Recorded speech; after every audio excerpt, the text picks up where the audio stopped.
Assalamu alaikum warahmatullah. Masu biya ma wannan channel barka sai kasancewa da ku a cikin sabon bidiyo. A cikin wannan bidiyon za mu yi bayani akan wannan sabon platform, yanda ake register da yanda ake yin deposit da kuma yanda za ka yi withdrawal na kuɗaɗe. Wannan withdrawal ne da na jarraba a cikin wannan platform kuma na ga yana sauka akan lokaci. So link ɗin da za ku register a cikin wannan platform yana a description na wannan bidiyon. Kuna dannawa kai tsaye zai ɗauke ku zuwa page kamar haka. Abin da za ka yi shine sai ka zo ka saka phone number, ka cire zurin farko. A gefen dama za ka ga captcha, sai ka zo ka saka ta a wannan gurin. Daga nan sai ka yi creating na password aƙalla alphabet ko kuma kalmomi guda 6. Sa'annan sai ka danna akan sign off. Kai tsaye zai wuce da kai automatically zuwa home page na wannan website ɗin.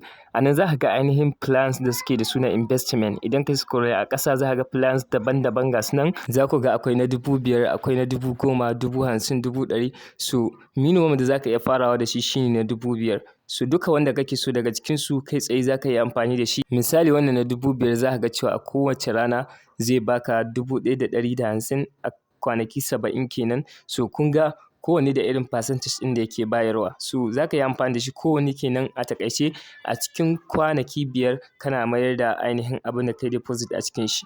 Bayan haka idan ka register suna baka free miner, wato za su baka free product wanda a kullum zai baka naira 100 for free. So yanda za ka register shine kai tsaye za ka zo ka danna akan home page, sai ka danna akan wannan deposit button. Kana dannawa kai tsaye zai ɗauke ka zuwa page da za ka yi recharging. So idan ka duba ga su nan sun saka kuɗi categories, kawai sai ka zaɓi wanda za ka iya deposit a cikin shi. So misali idan ka zaɓi na 10,000 kamar haka, a ƙasa za ka zo ka danna akan wannan button ɗin. Kana dannawa akan wannan button ɗin zai kawo maka wannan page. Idan ka duba akwai hanyoyi da za ka iya recharging. Za ka iya yin tafi, ma'ana ka yi deposit na kuɗi. Za ka yi amfani kuma da balance. Shi kuma balance shine misali ka yi inviting na mutane, ka tara kuɗi a ciki kana so ka yi investment, so za ka yi amfani da shi ba tare da ka yi deposit ba. So ni zan zaɓi page tun da bani da balance a ciki.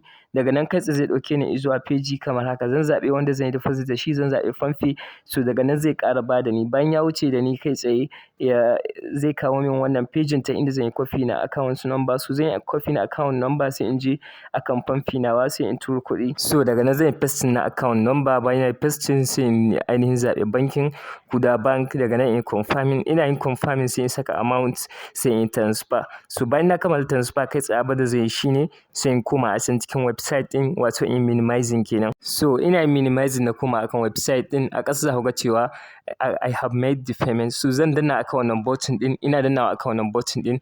Za su nuna min cewa in saka sunana automatically kuma zai iya bayyana a nan, wato sunan account ɗin na turo kuɗi da shi. Daga nan sai ka yi submitting. Za ka jira ya ɗan reading na sakanni. Kai tsaye zai nuna maka cewa payment ya yi successful.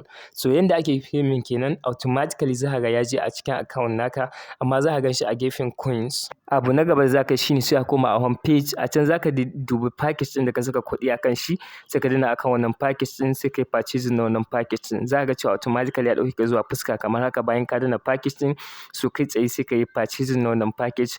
Bayan ka sai package, idan ka zo ka danna akan order, a nan za ka ga ainihin packages ɗin da ka saya.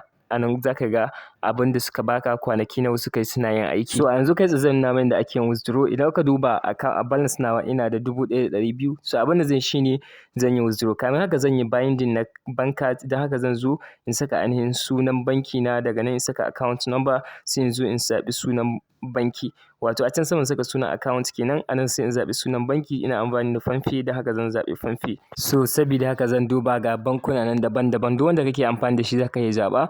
So zan duba famfe. Bayan na ga famfe na zaɓa kai tsaye zan danna akan wannan submit ɗin sai in saving. So a yanzu kai tsaye zan iya komawa baya. Bayan na koma baya sai in danna akan withdraw button. Za ku ga wannan withdraw ɗin kana danna shi zai buɗe maka page kamar haka. Abin da za ka yi shine sai ka saka amount ɗin da kake so ka yi withdraw. So in this case kun ga muna da 1,200. Zan saka 1,200. Daga nan abin da zan shine kawai sai in danna akan submit. Idan ka duba minimum withdrawal 1,000 ne, sannan within 24 hours withdrawal zai shigo. A asali dai baya ɗaukar minti 10 zuwa 20 yake shigowa. So bayan withdrawal ya yi success, abin da za mu yi shine sai mu ɗan jira ɗan lokaci ƙalilan. Daga nan withdrawal ɗinmu zai shigo. Bayan 'yan mintuka idan kuka duba withdrawal ya yi success a yanzu. Saboda haka idan zan minimizing in koma a cikin ainihin famfe nawa, za ku ga 1,200 nan sun shigo a cikin famfe account. So yanda ake withdraw kenan. Yanda za ka yi inviting shine za ka zo a home page sai ka danna akan wannan invite. Za ka sunno maka link naka, ka yi copy automatically za ka iya sharing ta inda za ka samu 30% a dukkanin investment da first level naka yayi, a second level kuma za ka samu ainihin 2% da kuma 1%. Ma'ana duka za ka samu 35% idan 3 level suka yi amfani da link naka. A nan gefen team ta nan za ka ga ainihin commission ɗin da ka samu, gefen referral. Saboda haka kai tsaye da yake amfani kenan.